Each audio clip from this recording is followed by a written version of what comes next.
কি নাম তোমার? আমার নাম হচ্ছে শান্তা।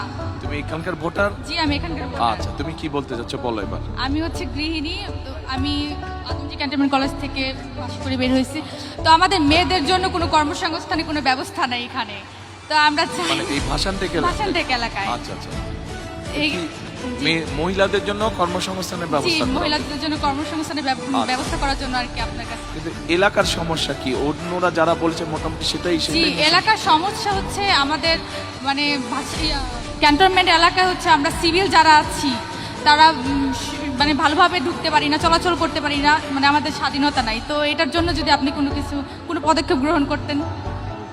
আচ্ছা, ঠিক যারা আছে। সিভিল যারা আছে আমরা ভাষানটেক এলাকা, তারা ক্যান্টনমেন্টে ঢুকতে অনেক অসুবিধা হয়। আচ্ছা, ঠিক আছে, সেটা একটা সিকিউরিটির ব্যাপার হয়তো আছে, সেটা জি, জি, ক্যান্টনমেন্ট জি, অথরিটি জি, যারা জি, আছে জি। তাদের সাথে কথা বলে দেখতে হবে জি। তারা কতটুকু এলাকা করে, জি। সেটা হচ্ছে অন্য একটা বিষয়। জি।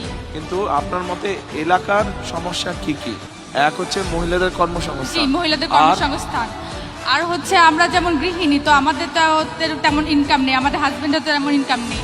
তো আমাদের জন্য যদি কোনো একটা ব্যবস্থা করা হতো, যে কার্ড, ফ্যামিলি কার্ড দিচ্ছেন, যেমন রেশন কার্ডের একটা ব্যবস্থা করা হলে অনেক আচ্ছা, উন্নত হতো। আপনি কোথায় লেখাপড়া করেছেন বললেন? আদমজি ক্যান্টনমেন্ট কলেজ থেকে। আদমজি ক্যান্টনমেন্ট। আচ্ছা, তো ফ্যামিলি কার্ড যখন বলছেন আপনি, জি। এ ভাই কথা বললে কিন্তু শোনা যাবে না, আমাদের আলোচনাটা শুনতে হবে ভাই আপনাদেরকে। আচ্ছা, ফ্যামিলি কার্ড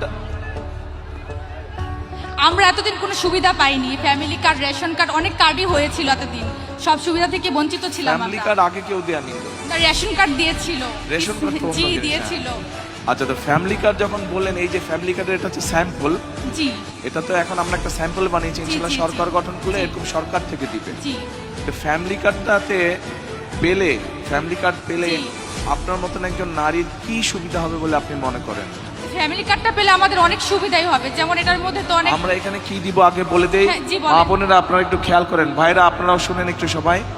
এই ফ্যামিলি কার্ডটা আমরা ইনশাআল্লাহ সরকার গঠন করলে, বাংলাদেশে প্রায় 4 কোটি পরিবার আছে, গড়ে 5 জনের 6 জন সদস্য ধরে 4 কোটি পরিবার সারা দেশে আছে।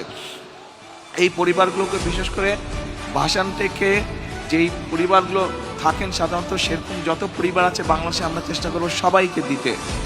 এখন এই কার্ডের মাধ্যমে আমরা একজন নারীকে, যার সংসার আছে, স্বামী আছে, সন্তান আছে, এরকম একজন নারীকে আমরা মাসে 2 থেকে 2.5 হাজার টাকা দিব, অথবা সম পরিমাণের প্রয়োজনীয় যে খাদ্য সামগ্রী আছে সেগুলো দিব। জি। ঠিক আছে?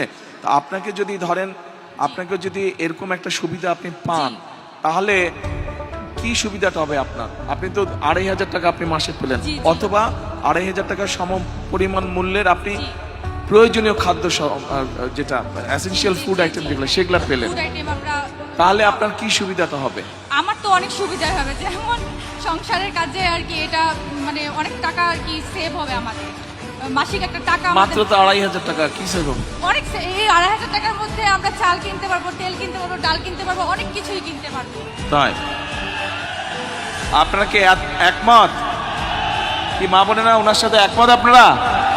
আচ্ছা, কিন্তু একমত যদি হন তাহলে এক মিনিট যদি একমত হন, এবং আপনারা যারা পুরুষ ভাইরা আছেন, আপনারা যদি চান আপনার মা বা আপনার স্ত্রীর হাতে এরকম একটি ফ্যামিলি কার্ড পৌঁছাক, বা আপনার বোন যে সংসার করছে তার হাতে ফ্যামিলি কার্ড পৌঁছাক, আমরা ফ্যামিলি কার্ড দেই, এইটা যদি চান, তাহলে তো দুটো কাজ করতে হবে। এক, এখান থেকে বিএনপির প্রার্থীকে জয়যুক্ত করতে হবে।